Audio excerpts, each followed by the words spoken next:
გესალმებით ყველას, ხნეობას და მედგრად ყოფნას გისურვებ.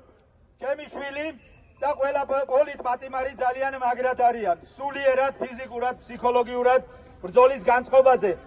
საყურადღებოა ხელისუფლებისათვის, ფაქტობრივი ხელისუფლებისათვის, რომ ადამიანები, რომლებიც დღეს გამოკეტეს ციხეში, შესანიშნავად გრძნობენ თავს, ძალიან მხნედ არიან და ბრძოლას აგრძელებენ იქიდან რამდენადაც შესაძლებელი იქნება იქ. რაც შეეხება მეორე საკითხს, ვინც დღეს სახლებში ვზივართ, გარეთ არ გამოვდივართ და არ უერთდებით პროტესტს.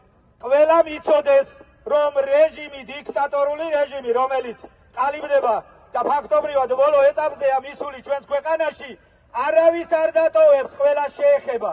ყველას ოჯახებში მოვა ის კანონმდებლობა, რასაც ღებულობენ დღეს ადმინისტრაციულ სამართალდარღვევათა კოდექსში, საჯარო სამსახურის შესახებ კანონში, იცოდეთ, ყველას სახლში მოვა, ყველას ბიზნესში მოვა, ყველას მაღაზიაში მოვა, ყველას ოჯახში შემოგიხედავ. თქვენი ბავშვებიც აღმოჩნდებიან ციხეებში, ვიდრე ჩვენი შვილები არიან და არა თქვენი შვილები, ყველა გამოდით და დადექით ამ ხალხის გვერდით.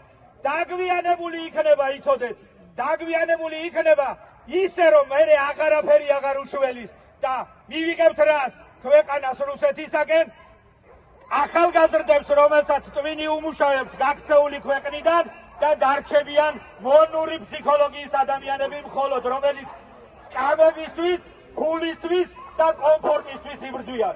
მოკლედ, მოგიწოდებთ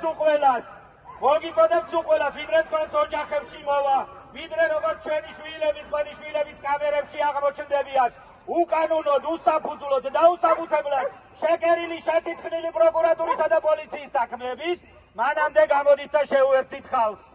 წარმატებებს გისურვებთ, იმედია გაიგონეთ ყველამ, რასაც ვამბობ. გამარჯვებას გისურვებთ.